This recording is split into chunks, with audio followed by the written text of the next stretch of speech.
بس لازم تبقى كريسبي كده. صباح الفل، صباح الجمال يا جماعه. دلوقتي انا شفت فيديو عند المزاجنجي عامل منافسه ما بين 3 4 انواع طعميات، اللي هي السوري واللبناني والمصري. فشفت في الكومنتات ناس بتقول ايه، ان الطعميه اصلها سوري. لا، الطعميه اصلها لبناني يا جماعه. اصلا الطعميه اساسها مصري. فانا النهارده عامل لكم شويه طعميه بكل تفاصيلها. واحنا الطعميه عندنا لازم يتاكل جنبها فول وطعميه وبطاطس وبتنجان وطبعا طحينه. طريقه الاكل بقى عندنا، معلش تعالوا بس اوريكم الطعميه من جوه. لازم تبقى كريسبي كده، لازم نغرق في الطحينه. دي طريقه الاكل عندنا، ووراها خيار. يلا بينا نعمل بقى التفاصيل دي كلها. بصوا يا جماعه، انا جايب ب 10 جنيه فول مدشوش نقعه من امبارح. احنا هنعمل طعميه مصري، بس ايه حدوته. هنحط الفول كله هنا. عندي 4 فصوص توم.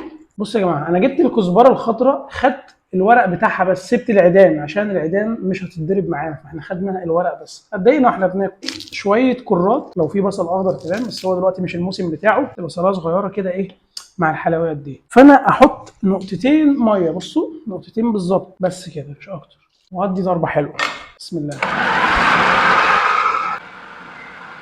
طبعا بقى بسباتيولا كده هشيل ايه الحاجات اللي في الجناب كده. هي كده لسه طبعا ما اتضربتش، واخده نص ضربه.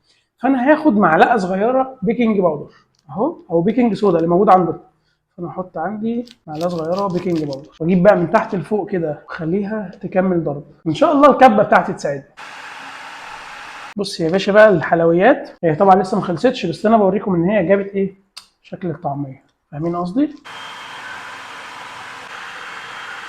كده مهمتك خلصت. احنا كده بقى خلصنا الطعميه. اول حاجه هنشيل اي اسلحه حاده عشان ما نتعورش. انا عايز اوريكم بس ايه بس قوام الطعميه. ايه ده، دي حدوته دي. احنا ما تبلناش حاجه لسه.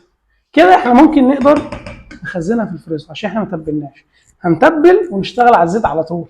كزبره ناشفه وكمون وشويه ملح. وهات يا باشا بقى من تحت لفوق كده. من اصول الطعميه بقى بتاعتنا اللي احنا ايه واحنا بنسخن الزيت، نعمل الحركه دي. وبوله فيها ميه عشان تساعدنا ان احنا نقلب، وبوله ثانيه فيها كزبره مجروشه كده نص ضربه. اول واحده يا ترى هتفك ولا مش هتفك؟ بسم الله. هتفك مش هتفك؟ مش هتفك. يبقى احنا كده عملنا الطعميه في البيت. طعميه مصري بس ايه حدوته. هكمل الباقي. طعميه مش اساسها مصري والله العظيم عيب. لحد هنا وستوب. الطعميه اساسها مصري، واحنا هنعملها من اولها لاخرها في البيت. وكده احنا خلصنا حله الطعميه. ما تنسوش تقولوا لي انهي واحده اللي تكسب، المصري ولا اللبناني ولا السوري ولا العراقي.